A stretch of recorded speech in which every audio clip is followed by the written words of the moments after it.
Krebs. Nah, asam amino yang masuk ke dalam siklus Krebs ini dari oksaloasetat nanti bisa ditransfer menjadi glukosa. Jadi seseorang bisa dia tidak makan karbohidrat sama sekali, hanya makan protein saja. Terus nanti gula darahnya dari mana? Gula darah akan berasal dari penguraian asam-asam amino glukogenik. Jadi rugi sebetulnya. Harga protein tuh lebih mahal daripada karbohidrat. Tapi dalam tubuh protein dirubah jadi karbohidrat. Makanya kita tetap kalau energi dari karbohidrat, nanti protein itu kita butuh untuk membangun sel, membangun enzim-enzim. Itu tidak bisa digantikan. Nah, yang kedua ada asam amino yang masuknya di asetil-CoA atau di asetoasetat. Ini tidak bisa masuk ke siklus Krebs menjadi glukosa, tapi dia akan menjadi badan keton. Apa fungsinya? Sama sebagai energi. Hanya energi. Kalau glukosa ini dia bisa menjadi energi, bisa sebagai tekanan osmotik. Tapi kalau yang badan keton nggak bisa. Glukosa juga ini nanti efeknya bisa saja nanti kemudian dia menjadi cadangan, misalnya jadi glikogen, atau bisa saja dia kemudian diuraikan lagi atau menjadi lemak, bisa aja kalau banyak. Jadi saya nggak mau gemuk, saya makan protein aja, nggak mau makan lemak. Kalau kebanyakan protein dirubah jadi lemak, gitu. Ya, ini juga asam amino, balik lagi nih ada nama asam amino banyak sekali. Minimal untuk mahasiswa kedokteran hewan, hafal namanya dan dia golongannya apa. Kalau struktur mungkin kita nggak sampai situ. Nah, ini asam amino glukogenik dan ketogenik ya.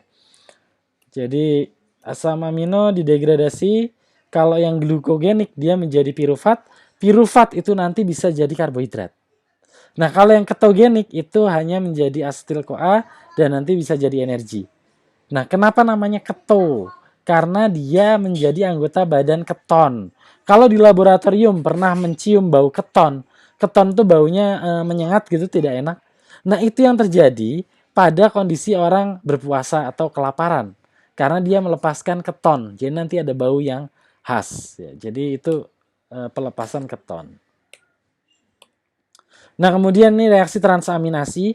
Pada intinya reaksi transaminasi itu adalah pemindahan daripada gugus amina di struktur asam amino.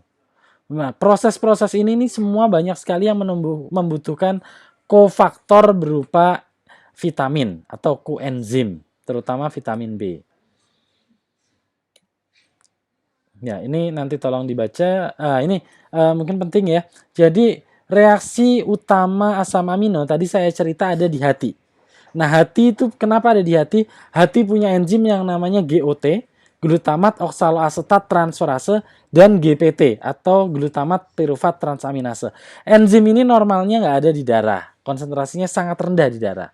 Nah, makanya namanya serum glutamat oksaloasetat transferase SGOT, dan yang satu lagi namanya SGPT. Apa itu SGOT dan SGPT? Kalau hati kita rusak, itu sel hati akan mati, pecah dia. Pecah, enzimnya keluar. Nah, enzimnya ini akan ditemukan di darah. Makanya kalau serum atau konsentrasi SGOT dan SGPT darah tinggi, maka itu adalah salah satu indikator daripada kerusakan hati. Nah, ini proses deaminasi oksidatif, jadi proses penghilangan gugus amin yang melekat pada suatu asam amino. Ya, jadi proses ini akan melepaskan satu NADPH. Kemudian ada lagi siklus glukosa alanin. Jadi sudah belajar kalau kita berolahraga berat, maka otot itu akan mengalami metabolisme anaerob membentuk yang namanya asam laktat.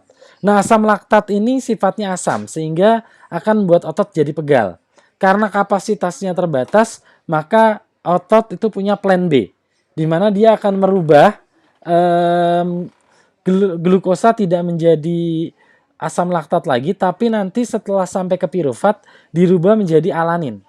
Nah, alanin ini karena dia asam amino, punya gugus amino tidak seasam asam laktat. Nah, alanin kalau sudah menumpuk, ini berbahaya juga tentu. Makanya dia harus ditransfer ke hati. Di hati alanin bisa dibalikan lagi jadi pirufat lagi, jadi glukosa lagi. Mubazir dong bolak-balik? Enggak. Karena kalau kita butuh energi, itu otot yang kerja. Kalau kita beristirahat, hati kita bekerja. Ya. Jadi kalau makanya waktu-waktu close down seperti ini bagus untuk meregenerasi hati, ya, untuk menjaga hati. Nah, selanjutnya ini adalah kaitan antara siklus urea, ya, penghasilan urea dengan pelepasan gugus amin dari pada asam amino.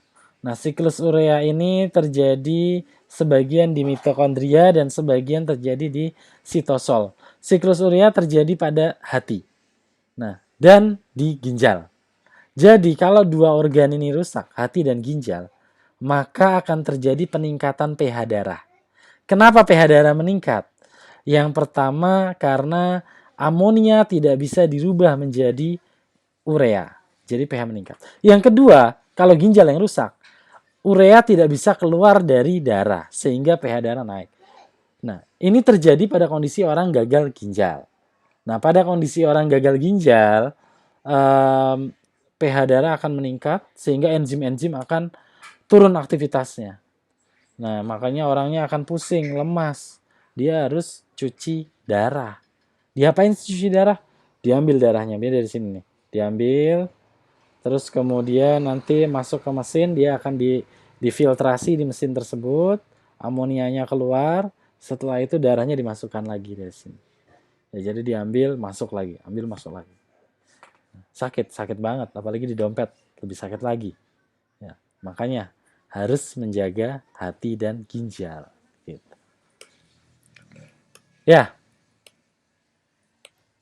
Nah, selanjutnya senyawa nitrogen yang lain itu adalah asam nukleat. Asam nukleat itu dibagi dua, purin dan pirimidin.